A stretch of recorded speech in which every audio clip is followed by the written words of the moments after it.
Welcome to Damnall. This experience happened to me in 2020. The world was shutting down because of COVID, and everyone was cooped up in their homes being an avid backpacker and camper. I used CO as an excuse to travel to different national parks and camp out in different places. One of those places was a creek in Rocky Mountain National Park, Colorado, without giving away my identity or revealing too much personal information. Let's just say something happened with my job back in 2019 that caused my reputation to kind of suffer a bit, and a good number of people despised me. I had to change apartments, get a new phone number, and eventually quit my job. The mistake I made caused a good number of people to lose a lot of money, so the storm was expected. I just didn't know how far it would go. I was literally getting harassed by different random numbers for a while. Some texts were even threatening.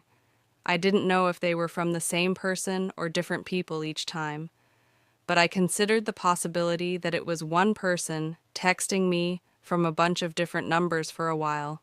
It seemed to stop, and I was grateful that people seemed to lose interest or just move on. I wasn't working around this time, I was taking time to myself. Hence another reason I was traveling around to different national parks. I drove the 3 hours to Rocky Mountain National Park, parked my truck, and started my hike up the trail to the creek. There was nobody else there, I'm sure that was, because this was right when the lockdown started and people were taking it very seriously and not leaving their houses. And it was also still the winter time. There was a thin sheet of snow on the ground hard enough that it made that loud crunching sound with every footstep. After a little while, I made it to the creek, and it wasn't frozen. It was still flowing. It was incredibly peaceful, and this was a detox I needed from the stresses of my life at the time. I found a place a little ways off the path to set up camp. After the tent was set up, I chopped up some wood, started a fire, and cooked some sausages on the stove. Then I started reading my book by the fire after finishing a few chapters. It was getting dark out, thank God for headlamps. I rolled a J and started smoking it after a few hits. I felt my phone start going off. Honestly, apart from my family, I don't have a lot of people texting me, so I pulled out my phone from my jacket pocket and saw a bunch of texts from an unknown number. My heart skipped a beat when I realized it was happening again. The texts were from a number with a 203 area code, which I looked up to be Connecticut. Whoever it was texted me saying, "How's your camping going, buddy?" The second text said, "It's beautiful out here." The third text said, "I see why you came up here." My default reaction was to respond, "Who is this?" if they simply left it at "How's the camping going?"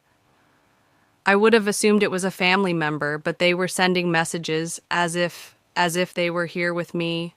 The weed had already entered my system, and I was definitely high. This did not help my anxiety one bit. I felt extremely paranoid and started looking around me, standing up and doing a complete 360, looking in every direction, out to the increasingly darkening woods. I went to get my P365 handgun from my bag, just to make me feel safer. Usually I'd put a fire out before calling it a night, but as paranoid as I was feeling now, the thought of being in total darkness freaked me out. I went into the tent and crawled onto my sleeping bag. I stared at my phone at the texts waiting for a response, which didn't come. Minutes dragged on, and I just wanted the weed to wear off. Honestly, I still had my headlamp on, so I tried to continue where I left off in my book. But between being high and my mind being stuck on those texts, I was kidding myself thinking I could read. I decided to just watch YouTube videos on my phone to pass the time. I didn't feel comfortable going to sleep. Just yet, I was watching some murder documentary on YouTube. I know, a pretty interesting choice considering the setting, and when I least expected it, I got another text, a response to my question. Before they responded, "Doesn't matter anymore." My heart started racing all over again. I replied back, "How did you know I'm camping?" But once again, no response after this. The anxiety of this situation was weighing heavier and heavier on me. Was this a prank by my friend or family member, or was this one of those people harassing me again? But if it was the latter, how would they know I'm camping? That's the really uncomfortable part. I managed to kill an hour just watching videos on my phone, and I noticed the glow from the fire outside was growing dimmer and dimmer as the fire died down to almost nothing in the winter time.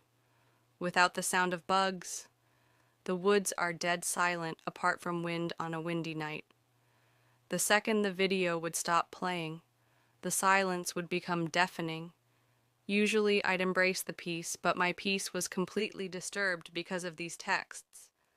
Something then broke the silence, the unmistakable sound of human footsteps in the snow. They approached my tent until they were only maybe 6 feet from outside the tent. Then the footsteps stopped.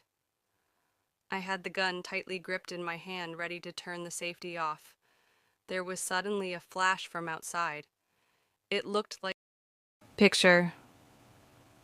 I had my answer soon enough. I heard the person walk away now before their footsteps slowly faded out to silence. And as I expected to happen in the back of my mind, my phone dinged and vibrated, and that number sent me a photo. The photo was of my tent following. That was a text that said, "Have a good night's sleep." I can't explain it, but suddenly it felt like I completely snapped out of the remainder of my high, and a bout of adrenaline and confidence overwhelmed me. I unzipped the tent and shot 2 rounds into the air. The sound of footsteps running away in the snow, in the not-so-far distance, told me that it worked and scared the person off. But it also disturbed me even more that would mean they were still hiding somewhere in the distance. Watching, I screamed a threat into the air and climbed back inside my tent. I believe it worked, because there were no more texts and no more sounds of footsteps. I was awake for hours after, simply because the occurrence completely woke me up. I felt like I drank 3 cups of coffee. Eventually, I did fall asleep, and waking up to morning sunlight was a huge relief. Whoever followed me there was not ready for me to pull a gun. I definitely don't seem the type of person that would own a gun, and I know that was my first time shooting that gun since buying it. And in fact, my only time to this day. Whoever had been texting me, harassing me, and apparently stalking me, apparently decided it back off when they found out I had a gun, because almost 5 years later now, and I haven't been bothered. Still, it was a nightmarish night, and I can't imagine how differently it might have turned out if I wasn't